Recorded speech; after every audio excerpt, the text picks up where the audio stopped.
Garrett Wilson. Isn't it kind of odd? New York Jets finally spend a premier pick on a wide receiver and he's kind of flying under the radar.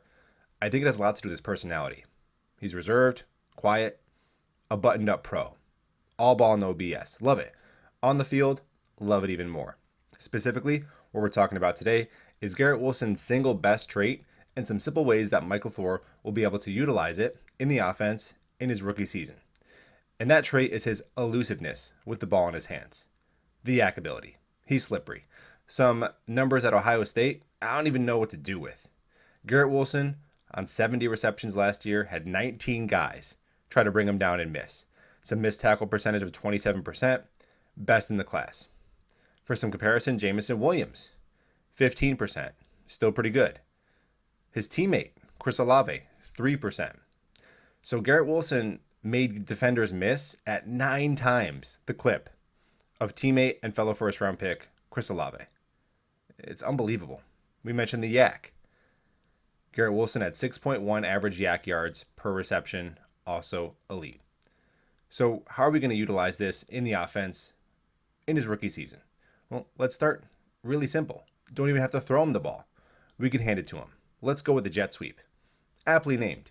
Now it's a fast developing play. You have the element of surprise in utilizing the quick burst, agility, and awareness for the sticks that Garrett Wilson possesses. So, third and fourth down, gotta have it. A nice play for Michael Floor to have in his bag. Braxton Berrios ran these a lot last year. Now, similar, but more boom or bust potential, we can go with an end around, a slower developing play. The bust potential is that you're getting the ball deeper in the backfield.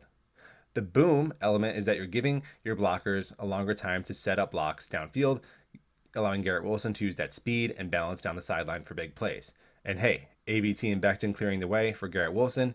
Who wouldn't get excited about that? Now, we used those a lot with Elijah Moore last year. So Berrios and Moore were kind of those gadget guys last year. And although I think Moore is wide receiver one, and I love Berrios' skill set, I think Garrett Wilson gives us more juice in these type of plays than any of those guys as a rookie. I really do. Now, why is it important? These wide receiver handoffs that Mike LaFleur loves to run. Well, I think it really improves the horizontal spacing of your offense. If you have a defensive lineman who is trying to pin their ears back and get to Zach, or peeking in the backfield, seeing what Brees or Michael Carter are up to, now they got to worry about the shifty wide receivers getting the ball, moving left and moving right. So it makes the defensive front have to account for every blade of grass against the New York Jets. Love it. Now let's talk about some more traditional wide receiver plays. Let's actually throw him the ball.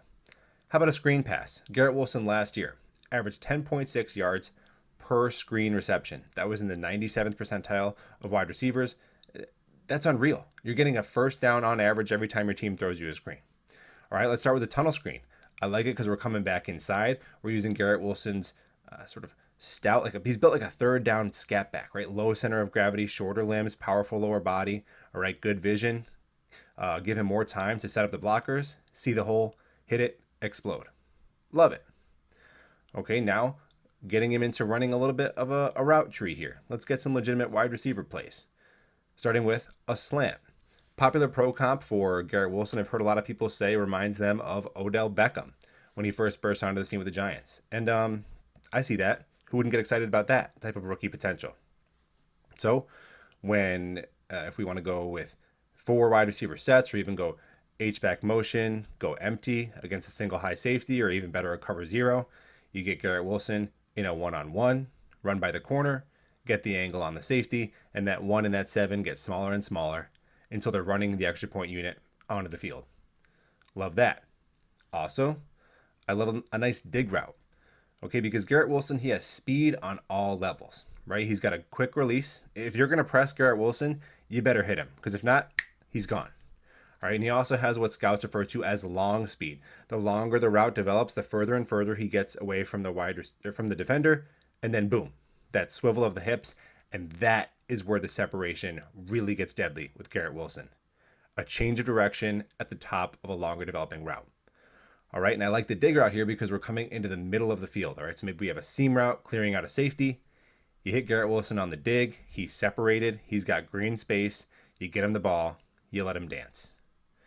All right, so now Garrett Wilson, it's going to take him a while to get his bearings in this offense. I'm not expecting 1,000-yard season year one, but these are some easy ways that we're going to be able to put on display that unbelievable attribute of yak ability and elusiveness, and it's going to make life a lot simpler for young quarterback Zach Wilson.